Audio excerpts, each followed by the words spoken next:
ছোটবেলা থেকেও একটা ভালো স্কুলে পড়াশোনা করার খুব বেশি ইচ্ছা আছিল, কিন্তু বাবার আর্থিক অবস্থা এতটা খারাপ আছিল যে আমারে ভালো স্কুলে যে এডমিশন করিতা এরকম তান অবস্থা আছিল না। So hello everyone, welcome back to my channel আনশুজ লাইফস্টাইল। আজকে আমি আমার ছোটবেলার একটা কাহিনী আপনার লগে শেয়ার করব। তখন আছিল 1988 ইংরাজি। আমরা গ্রামের মধ্যে একটাও স্কুল আছিল, প্রাইমারি স্কুল সরকারি। তো অনেকটা দূরে যাইতে লাগতো হাঁটিয়া। তো বাবা এখানে আমার অ্যাডমিশন করাইছেন। আমি তখন স্কুলে যাইতাম একটা সিরা শার্ট আর একটা সিরা প্যান্ট পরিয়া খালি পায়ে। স্কুলে যখন যাইতাম তখন স্কুলের বাচ্চারা আমারে বোয়ার মতো জায়গা দিত না, ঠেলামারি আমারে নিচে ফেলাই দিত। তো গুরুজি যখন আইতা তখন আমি গুরুজিরে কইতাম যে আমারে তারা বোয়ার জায়গা দেয় না।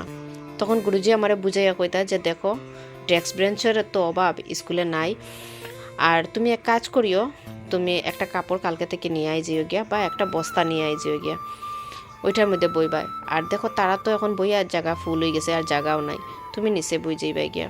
তো আমার মন পুরা খারাপ হয়ে যেত যে সব বাচ্চারা কি সুন্দর বয় আর আমারে বয়ার জায়গা দেয় না। তো পরের দিন আমি স্কুলে যখন যাইতাম তখন একটা বস্তা নিয়ে যাইতাম, গিয়া একটা সাইডে আমি চুপচাপ বই থাকতাম। কেউ আমার লগে কথাও কইতো না, সবে হাসি ঠাট্টা করতো, আমারে ঠেলা ধাক্কা করতো, খুব নেগলেক্ট করতো আমারে নিয়ে। আমরার পরিস্থিতিটা এত খারাপ আছিল, তখন আমরা পড়াশোনা করতাম, তখন ঘরে লাইটও আসিল না। একটা মম যে কিনতাম, টাকা নাই মম কেনার মতো, তখন হারিকেল দিয়ে পড়াশোনা করতাম।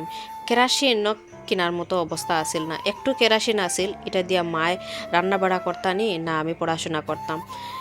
তো কোনো কোনো সময় আমি পড়তেই পারতাম না, তখন স্কুলে গিয়া আমি অনেক বকা খাইতাম। এরকম কষ্ট করে করিয়া আমি মাধ্যমিকে পাস করলাম, তারপরে কলেজে অ্যাডমিশন। কিন্তু বাবার কাছে টাকা নাই যে কলেজে আমার অ্যাডমিশন করাইতো। তখন আমি একটু একটু করিয়ে টিউশন করাইতাম, টিউশন করাইয়া যেটা পয়সা পাইতাম ওটা দিয়ে আমি কলেজে অ্যাডমিশন নিলাম। বাবারে কইলাম যে আমি স্কুলে যাইতাম, আমার বাসের ভাড়া দেওয়ার লাগিয়া। তখন এইদিকে কোনো একটা গাড়িও আসিল না, তবু যারা স্টুডেন্ট আসিল তারা যার যারে রিজার্ভ করিয়া যাইতো। কিন্তু আমার কাছে যে এতটাই পয়সা আসিল না যে আমি রিজার্ভ করতাম। একটা বাস আইতো, ওই বাসে করিয়া আমি কলেজে যাইতাম। তখন আসিল 2 টাকা ভাড়া।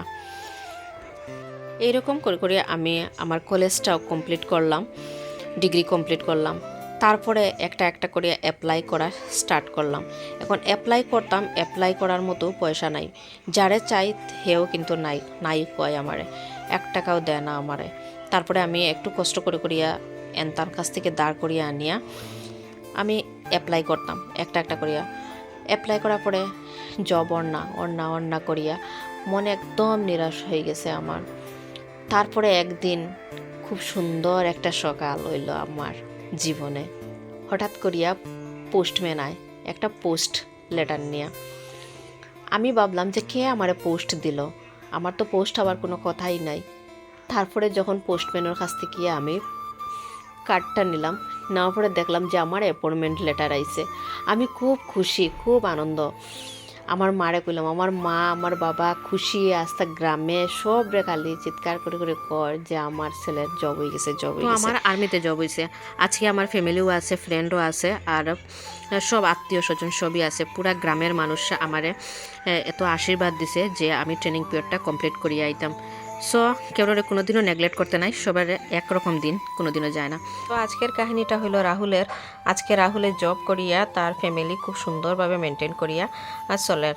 সো আপনারা যদি আজকে রাহুলের কাহিনীটা যদি ভালো লাগে, তাইলে আপনারাও যদি চান যে আমার ভিডিওর মাধ্যমে আপনার কাহিনী আমি তুলিয়া ধরতাম, তাইলে আমারে ইনবক্স করবা।